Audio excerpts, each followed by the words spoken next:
I'm Nancy Gall, Family and Consumer Science Agent with the University of Florida IFAS Extension in Marion County, and with me today is Dr. Wendy Dahl and Amanda Ford. Dr. Dahl, as an Extension Specialist, you have chosen to focus on the food and nutrition concerns of the frail older adult. How would you define frail? Well, frailty is usually defined as unintended weight loss, muscle weakness, and low physical activity levels. And what are some causes of unintended weight loss? Well, there's a number of reasons an older adult may lose weight, but the primary reason is decreased food intake. That could be due to, for instance, low appetite or lack of access to food, but it could also be due to chewing and swallowing problems known as dysphagia.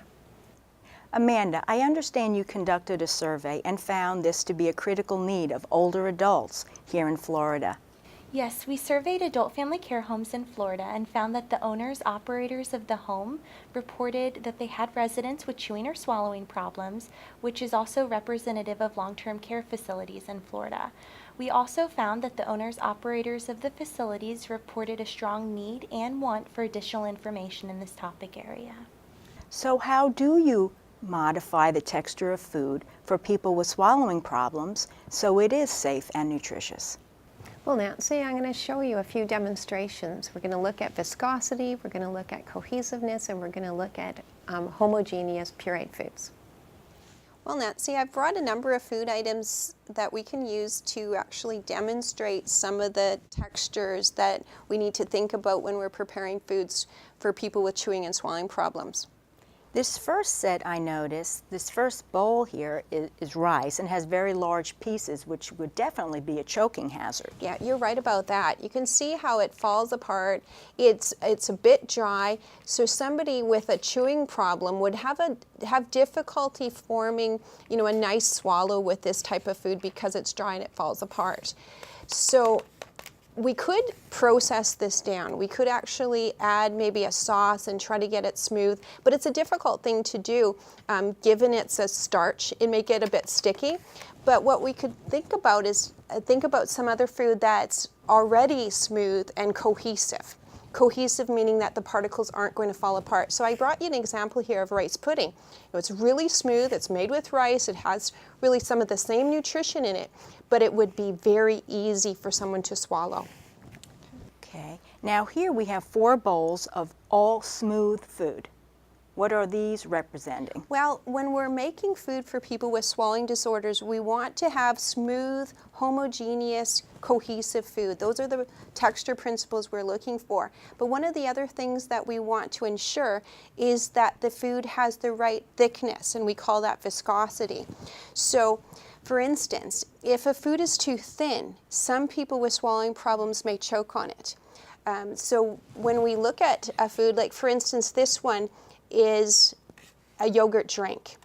And if you had a swallowing problem and you were eating with a spoon, that's going to be very messy, right? It would be very difficult to eat something this thin, plus some people may have problems choking on that. So what we want to achieve is a consistency that's thicker than that, okay? So I've brought an example here of another yogurt, and you can see how nicely it spoons up on the spoon. This is a great consistency for someone with a swallowing problem. Here we have a chocolate pudding, and again, this is a good example of a smooth puree that spoons up nicely on the spoon, easy to eat, it's not going to drip, not going to have a problem with choking, an ideal food for somebody with a swallowing problem to consume.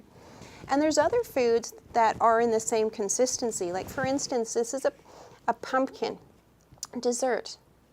Nice and smooth again, smooth, spoons up nicely on the spoon. So these are some ideal consistencies, okay? Except for this one that's too thin. And then our last set of examples, I see that we have a cream soup, and then we have, it looks like a vegetable soup that contains parts of food plus liquid. Right, and this vegetable soup is an example of what we call a two-phase food. It has a liquid phase and it has a solid phase.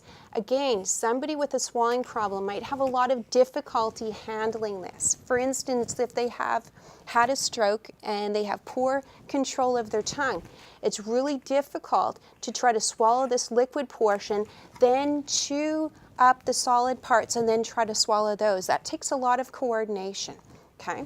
So ideally, we want to turn this vegetable soup into something smooth and cohesive. So you can see here, we have the vegetable soup that's been processed in a way that all of the same nutrition is in here, but it's smooth. Now I notice you have a food processor.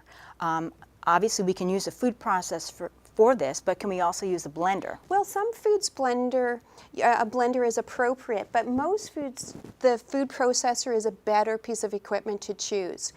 What happens with the blender is sometimes there's still pieces. You know, it doesn't mix well enough to get all of the pieces out. And so then we end up with then a two-phase system.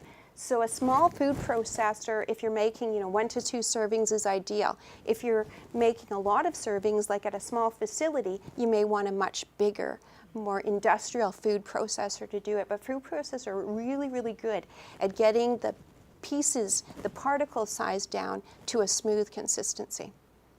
We've been working on this program together for the past couple of years, and I know we've pilot tested it 2 times for caregivers in Marion County. So what is the status of the curriculum right now? Well, the curriculum and the program is ready to go.